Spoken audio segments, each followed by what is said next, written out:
A long time ago, I used to live in Las Vegas, and I had a neighbor. He was some drunk former military guy, and one day we were talking about just nothing, and he had told me that he used to work at Area 51, and so I was like, oh yeah, haven't seen the aliens, what do they look like, blah blah blah, yada yada. And he would never ever tell me nothing. You couldn't pry anything out of him. But one night we had a power outage, and like the whole neighborhood was black. You couldn't see anything. So the night sky was like really dark. You could see like a lot of the stars because there was no outside light to drown out the stars. He was real stinking drunk. I remember this guy used to drink like a half gallon of whiskey every 3 days. So we're just talking and bullshitting, and out of nowhere he goes, hey, you see Orion's belt?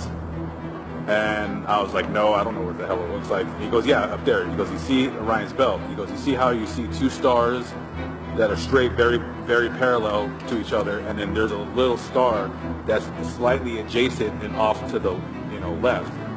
And I said, yeah, I see it, whatever. And he goes, the bad aliens live on that adjacent star. And I look at him and I'm like, okay, yeah, sure, whatever. And he goes, yeah, no, he goes, I'm serious. He goes, the two stars, that's where the good aliens live. The bad aliens live on that other star.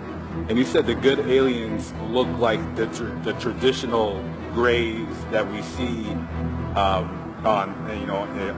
magazines, on the internet, with the big head, the big eyes, they're really small and gray. He said the bad aliens are brown colored, very tall, and they smell. I didn't know what the hell he was talking about, so I'm like, yeah, sure.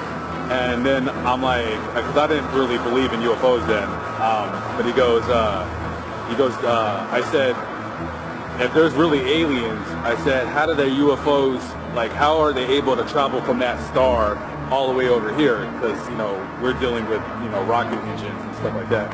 And he said that, the UFOs, they basically run on electricity that's created out of nothing. I think he said space. He goes, they have like it was really, he said it in a confusing way, but he said that the UFOs run on electricity that's gathered up in space, and that instead of how a rocket is driven by thrust, by a combustion engine, he says the reason how the UFOs are able to go so fast is that like he said that there's an engine on a UFO that opens up a void in space, and it's almost like he said the UFO is not that it's being thrust, but it's falling into itself. I don't know. I'm not sure if I believed him, but he said it pretty matter-of-factly, and he was, super drunk, because this guy, you could not ever have told him anything of a kind. You could never tell, get anything out of him. But then he just goes off and says that. So who knows? It could be real.